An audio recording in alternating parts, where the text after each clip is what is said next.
3월 23일 함께 나눌 하나님 말씀은 마태복음 25장 31절로부터 46절 말씀입니다. 양과 염소를 가르는 기준, 주님께 하듯 사랑하는 삶. 어제 본문은 달란트 비유 본문이었습니다. 그리고 달란트 비유의 본문을 통해서 주님과의 사귐이 있는 신앙, 그것이 얼마나 중요한지를 배우는 시간이 되었지요. 자기 중심으로 신앙생활하는 것은 신앙생활이 아니다. 그것은 악한 종의 모습이다. 라고 하는 것도 배우는 시간이었습니다.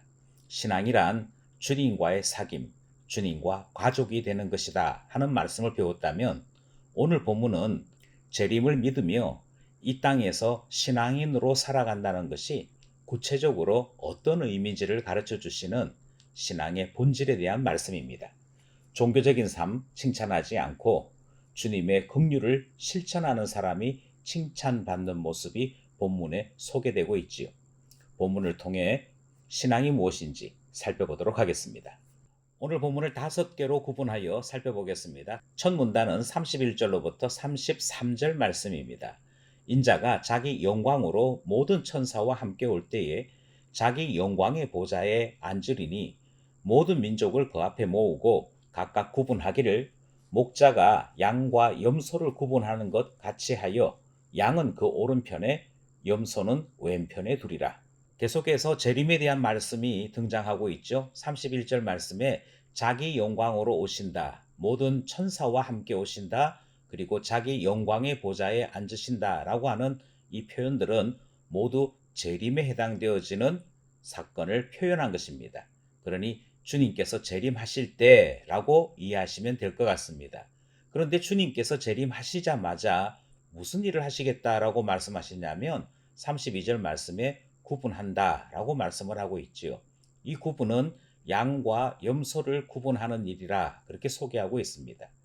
우리 동양권에서는 오늘 본문의 말씀이 선뜻 이해가 되지 않습니다. 왜냐하면 그러니까 양의 이미지가 염소와는 뚜렷하게 구분되는 그런 모습을 기억하고 있는 것이죠. 하지만 중동 지역에서 양과 염소는 거의 비슷한 모습을 지니고 있습니다. 그래서 누가 양인지 누가 염소인지 자세히 살펴야 구분이 되는 그런 문화적인 배경이 여기에 소개되고 있는 것이지요.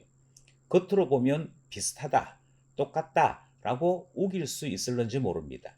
그런데 주님께서는 양과 염소를 구분하는 날이 있다 라고 말씀하시므로 거짓 신앙과 참 신앙을 구분하시겠다 말씀하시는 내용이 등장을 하는 것이지요. 그리고 33절에 보면 단지 구분만 하실 뿐 아니라 양은 오른편에 염소는 왼편에 두어 분리시키겠다 말씀하시는 것이 등장합니다.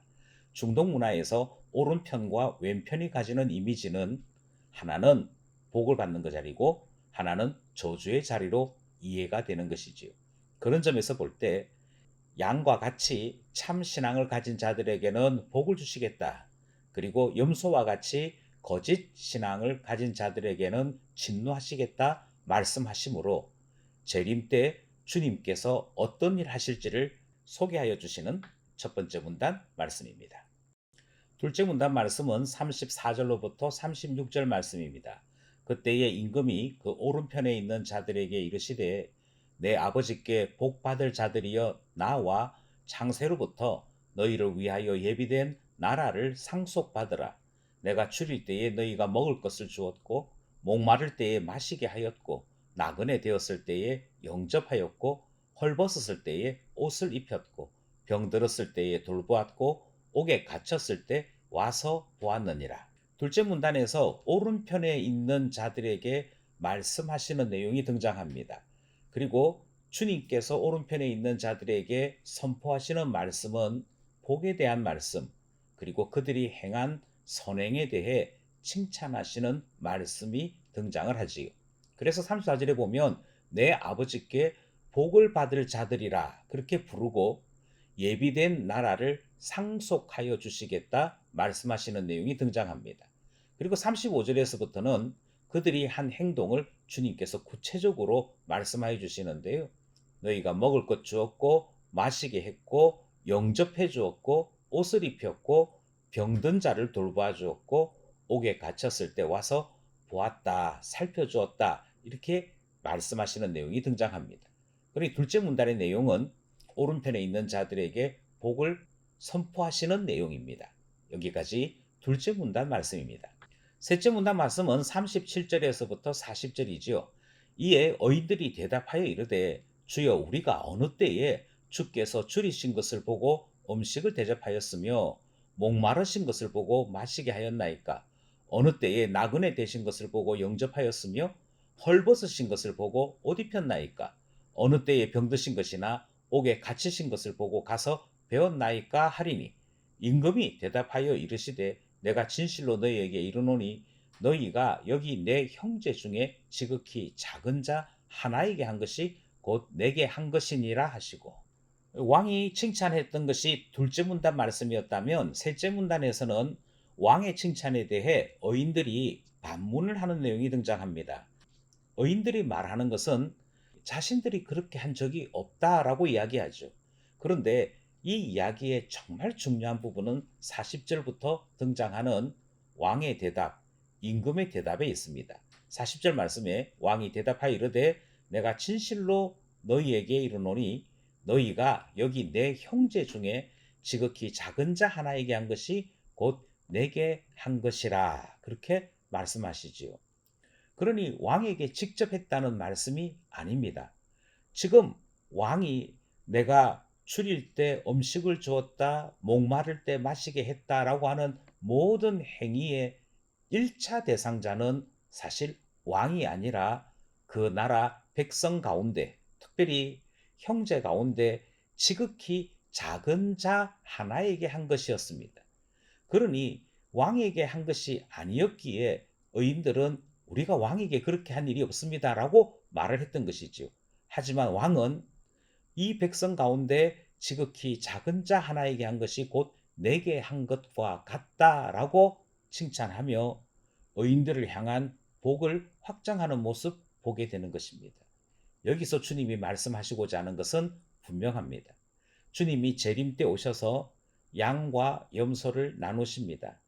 누구를 오른편에 두시고 누구에게 하나님 나라를 상속받으라 하고 복을 주시는고 하니 종교인으로서 껍데기로서 외식함으로 사람들에게 보이는 그와 같은 사람들이 아니라 삶 속에서 지극히 작은 자 하나에게도 긍휼을 베푸는 그 사람을 향해 의인이라 말씀하시고 복 주시는 모습을 우리에게 보여주시는 것이지. 그러니 일상의 중요성을 다시 한번 배우게 됩니다. 우리 삶 속에서의 중요성을 배우게 되는 것이고요. 신앙에서 형제의 중요성, 작은 자에 대한 중요성을 다시 한번 확인하게 되는 것이지요. 신앙이 무엇인가에 대한 분명한 정의를 우리에게 소개하는 말씀입니다. 신앙은 교회당 안에서 주일에 거룩한 말투로 어른스러움을 흉내내는 거기에 있는 것이 아니고 우리의 삶 속에서 만나는 지극히 작은 자 하나에게 긍휼을 베푸는 그 속에 신앙의 본 모습이 있음을 말씀하여 주시더라 하는 것이죠. 여기까지 셋째 문단 말씀입니다. 넷째 문단 말씀은 41절로부터 43절입니다. 또 왼편에 있는 자들에게 이르시되 저주를 받은 자들아 나를 떠나 마귀와 그 사자들을 위하여 예비된 영원한 불에 들어가라. 내가 줄일 때에 너희가 먹을 것을 주지 아니하였고 목마를 때에 마시게 하지 아니하였고 나그네 되었을 때에 영접하지 아니하였고 헐벗었을 때에 옷 입히지 아니하였고 병들었을 때와 옥에 갇혔을 때에 돌보지 아니하였느니라 하시니, 넷째 문단 말씀은 둘째 문단 말씀과 거의 같습니다. 다만 오른편에서 왼편으로 바뀌었고 복 주시겠다는 말씀에서 저주하시는 말씀으로 바뀌었을 뿐 여기에 등장하는 말의 순서나 내용은 거의 흡사합니다. 무엇만이 다른고 하니 왼편에 있는 자들에게는 저주하시고 영원한 불에 들어가라 말씀하시는 것, 그리고 그들이 왜 들어가야 하는지에 대한 이유를 그들의 모습 속에서 말씀하시는 내용이 등장하는 것이죠. 왼편에 있는 자들에게 저주를 말씀하시는 넷째 문단 말씀입니다. 마지막 다섯 번째 문단은 44절로부터 46절 말씀입니다. 그들도 대답하여 이르되 주여 우리가 어느 때에 주께서 줄이신 것이나 목마르신 것이나 나그네 되신 것이나 헐벗으신 것이나 병드신 것이나 옥에 갇히신 것을 보고 공양하지 아니하더이까. 이에 임금이 대답하여 이르시되 내가 진실로 너희에게 이르노니 이 지극히 작은 자 하나에게 하지 아니한 것이 곧 내게 하지 아니한 것이니라 하시리니 그들은 영벌에 의인들은 영생에 들어가리라 하시니라. 마지막 다섯 번째 문단의 내용은 셋째 문단의 내용과 거의 흡사하지요. 역시 이들도 왕의 이야기에 반론을 제시합니다. 그리고는 똑같은 이야기하죠. 우리가 언제 어느 때에 그렇게 했습니까? 라고 이야기하는 것이 등장을 합니다. 그러자 45절에서 왕이신 주님이 그 내용을 구체적으로 소개하시는 내용이 등장합니다. 이들이 왕이신 하나님께 직접 이런 행동을 한 것은 아니었습니다. 그러나 지극히 작은 자 하나에게 외면하고 그에게 대하여 무관심했던 그것이 곧 주님께 대한 행동이었다라고 말씀하시는 것이 등장하지요. 그러니 오른편에 있는 자나 왼편에 있는 자나 다 주님은 무엇을 중심에 두고 살펴보시는고 하니 너의 삶 속에서 지극히 작은 자 하나에 대한 행동이 어떠했느냐 그것을 살펴보시는 것 우리가 확인할 수 있는 것입니다. 그리고 결과는 너무도 극적으로 달라지지요.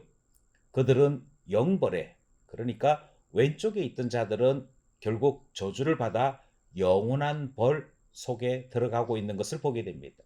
반면에 의인들은 영생에 들어가는 것을 확인할 수 있더라는 것이지요. 신앙이 무엇입니까? 신앙은 교회당 안에 있는 것이 아님을 말씀하시는 오늘 본문 말씀입니다. 나의 삶 속에 우리 형제 가운데 지극히 작은 자 하나에게 행한 것이 신앙이요 주님께 대한 태도요 본질이다 말씀하시는 오늘 본문 말씀입니다. 세 가지 기도 제목 함께 나누고자 합니다. 양과 염소로 나누어진다고 말씀하시지요. 주님 보시기에 나의 모습은 양의 모습인지 염소의 모습인지 살펴보게 됩니다. 그리고 혹시라도 주님께는 잘해야지 하면서도 내 곁에 있는 형제에게는 무관심하거나 또는 소외시키는 것은 없는지 살펴보게 되는 것이지. 그리고 기도하기를 항상 살피게 하시고 깨어있게 하셔서 어느 때에 신앙인으로 살게 해주십시오. 기도하게 되는 것입니다. 둘째로 형제 중에 지극히 작은 자 하나에게 한 것이 주님께 한 것이라 말씀합니다. 모든 일에 모든 사람에게 주님 대하듯 할 수 있는 바로 그것이 신앙인의 본질이요 신앙인의 참모습이라 말씀하시는 것을 들은 것이지요. 그러므로 기도하기를 주님께서 말씀하신 대로 모든 일에 모든 사람에게 대하여 죽게 하듯 할 수 있는 저희 모두가 될 수 있도록 신앙 배우게 해주십시오. 신앙 성숙시켜 주십시오. 기도하게 되는 것입니다. 마지막으로 주님의 이름으로 형제 사랑을 실천하는 것이 얼마만큼 중요한지를 들었습니다.